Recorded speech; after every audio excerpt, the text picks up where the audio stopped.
Assalamualaikum warahmatullahi wabarakatuh. Apa kabar anak-anakku semua?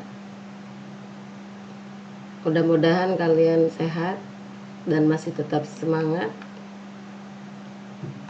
Sekarang pelajaran kimia kelas 12, materinya tentang penyetaraan reaksi redoks. Dimana waktu kelas 1 kamu sudah belajar tentang reaksi redoks. Nah, di sini di kelas 12 ini kalian tinggal melanjutkan. Sebelum ke materi, kita tahu dulu apa itu kompetensi dasarnya. Itu menyetarakan persamaan reaksi redoks, sehingga kamu nanti bisa menentukan urutan kekuatan pengoksidasi atau pereduksi berdasarkan data hasil percobaan. Nah, kalian masih ingat tentang konsep redoks waktu kelas 1? Yang pertama, berdasarkan pengikatan dan pelepasan oksigen. Kalian bisa lihat contohnya. Tidak akan dibahas lebih lama karena ini materi kelas 1, hanya mengingatkan. Konsep yang kedua, berdasarkan perpindahan elektron. Apa itu oksidasi, apa itu reduksi? Kalian perhatikan apa contohnya. Itu perkembangan yang ketiga, berdasarkan perubahan bilangan oksidasi. Nah, yang dibahas di kelas 12 ini tentang konsep yang ketiga. Apa itu oksidasi? Yaitu dengan adanya naiknya bilangan oksidasi. Sedangkan reduksi turunnya bilangan oksidasi. Jadi di sini yang harus kalian perhatikan, bilangan oksidasinya itu naik atau turun. Dikatakan naik apabila perubahan dari kecil menjadi besar. Dikatakan turun sebaliknya, perubahan dari besar menjadi kecil. Apa itu bilangan oksidasi? Bilangan oksidasi yaitu muatan suatu atom atau unsur dalam suatu molekul atau senyawa yang ditentukan karena perbedaan harga elektronegativitas. Lalu berikutnya, aturan penentuan bilangan oksidasi. Ada beberapa aturan yang kalian harus pahami. Boleh dihafal, tapi yang penting adalah dipahami. Aturan yang pertama yaitu bilangan oksidasi unsur bebas adalah 0. Yang dimaksud unsur bebas itu yang mana aja? Misalnya neon, natrium. Nah, tadi apa? Neon, natrium, besi, tembaga. Nah, selain unsur bebas ada juga molekul unsur. H2 dikenal dengan hidrogen, O2 oksigen. Nah, ini juga adalah bilangan oksidasinya 0.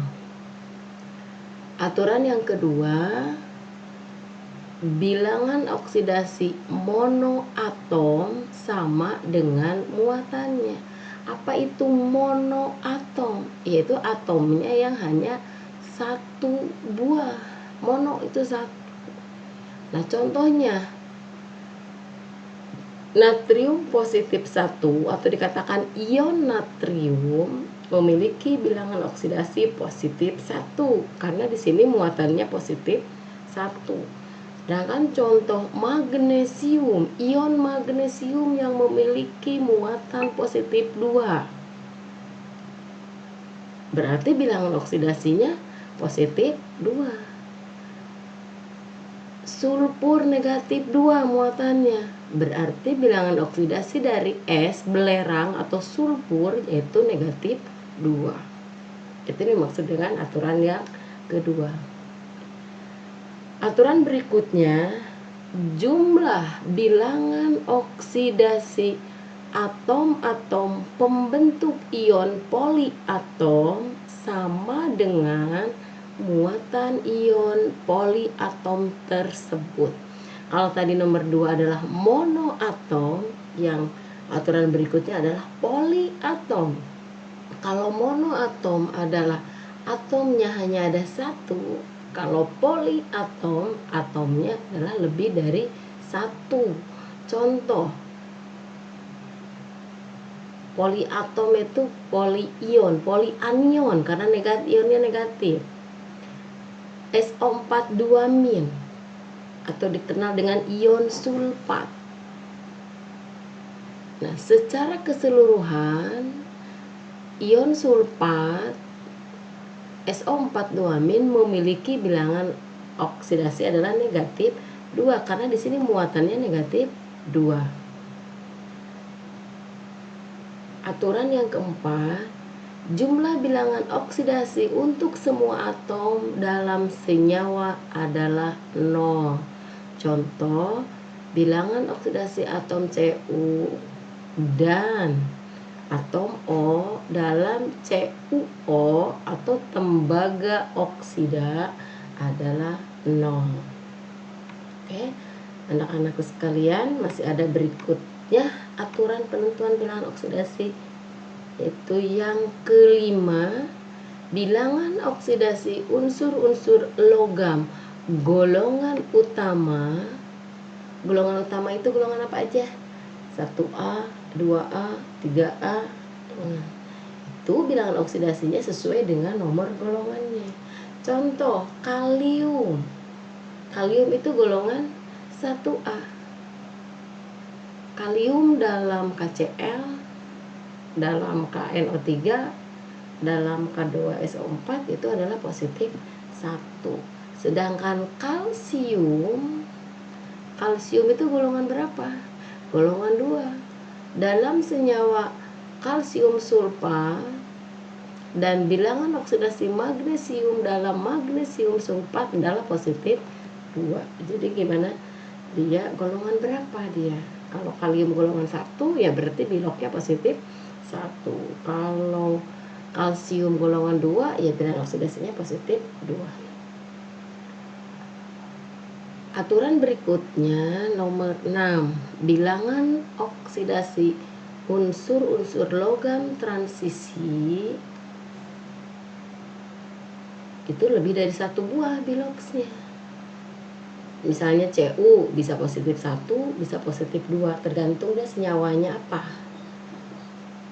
dan seterusnya.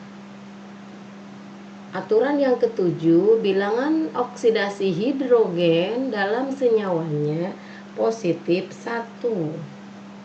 Kecuali dalam hidrida. Atom hidrogen mempunyai bilangan oksidasi negatif 1. Hidrida itu yang bagaimana? NaH, yaitu hidrogen bereaksi dengan golongan 1 atau golongan 2. NaH negatif 1, CaH2 juga negatif 1. Pokoknya dengan bereaksi dengan logam golongan 1 atau golongan 2, hidrogen itu negatif 1. Selain itu hidrogen selalu positif 1. Itu aja yang harus kalian pahami ya.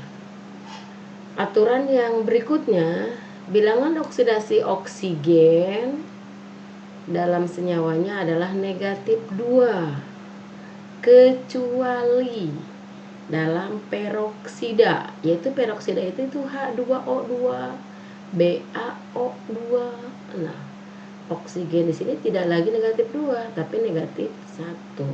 Atau juga dalam senyawa biner dia tidak negatif 2 tetapi positif 2. Mana contoh senyawa biner? Yaitu OF2. Nanti kalau ada pertanyaan kalian boleh siapkan, nanti boleh kita diskusi. Nah, kita lihat contohnya. Tentukan bilangan oksidasi dari unsur-unsur berikut. Mn, apa itu Mn? Mangan dalam senyawa KMNO4. Cr dalam senyawa Cr2O72-. N dalam senyawa NH4+. Jadi sengaja Ibu berikan contoh yang netral, yang bermuatan negatif dan bermuatan positif. Kita perhatikan pembahasannya seperti apa. Untuk yang pertama, Mn dalam K MnO4.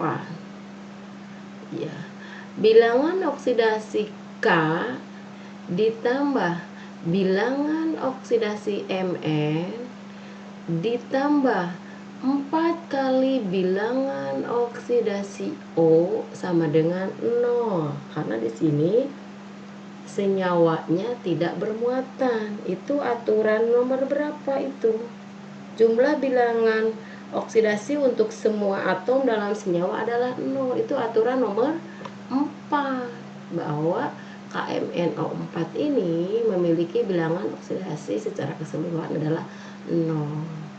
Kita lihat di aturan berikutnya, ada yang menyebutkan aturan nomor 5, kalium itu golongan berapa? Golongan 1. Makanya bilangan oksidasinya positif 1.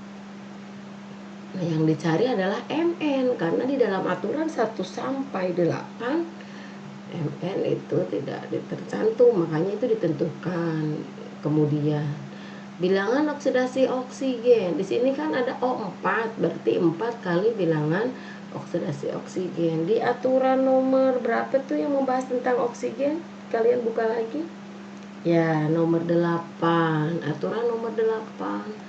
Kalau untuk tadi K, aturan nomor 5, jangan lupa, yaitu bilangan oksidasi untuk oksigen adalah negatif 2. 4 kali negatif 2 adalah negatif 7, negatif 8. Di sini ada positif 1, negatif 8 ditambah positif 1 jadi negatif 7, sama dengan 0.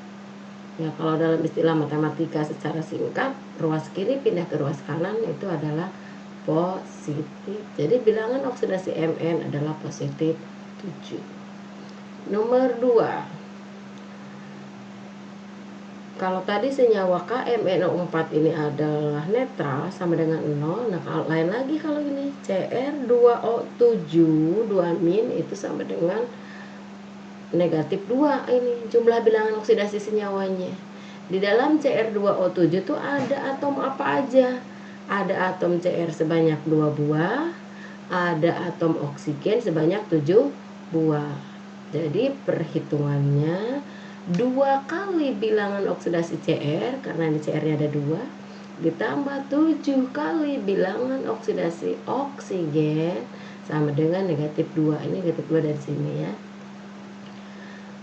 Di dalam aturan 1 sampai 8 yang diketahui lebih awal sebelum Cr yaitu oksigen. Aturan nomor 8, oksigen itu negatif 2. Karena ada 7 buah, 7 dikali negatif 2 yaitu negatif 14. Secara keseluruhan senyawanya bilangan oksidasinya sama dengan -2. 14 diambil 2 yaitu 12. 12 itu untuk 2 buah atom Cr. Berarti 1 buah atom Cr-nya adalah 12 dibagi 2 yaitu positif 6. Oke, yang terakhir bilangan oksidasi N dalam senyawa NH4+. Nah, di dalam aturan 1 sampai 8 H yang ditentukan pada aturan nomor 7. H itu positif 1. Nah, di sini senyawanya juga berjumlah positif 1. Kita lihat. Bilangan oksidasi N ditambah 4 kali positif 1. Karena bilangan oksidasi H itu adalah positif 1. Dikalikan 4, yaitu sama dengan positif 4. Senyawanya bilangan oksidasinya positif 1. Nah, positif 4 di sini secara matematis ada di ruas kiri, pindah ke kanan jadi negatif 4. Sehingga bilangan oksidasi N dapat dihitung sama dengan negatif 3. Silahkan dipahami, nanti kalau ada pertanyaan kalian bisa tanyakan. Sekian dulu, wassalamualaikum warahmatullahi wabarakatuh.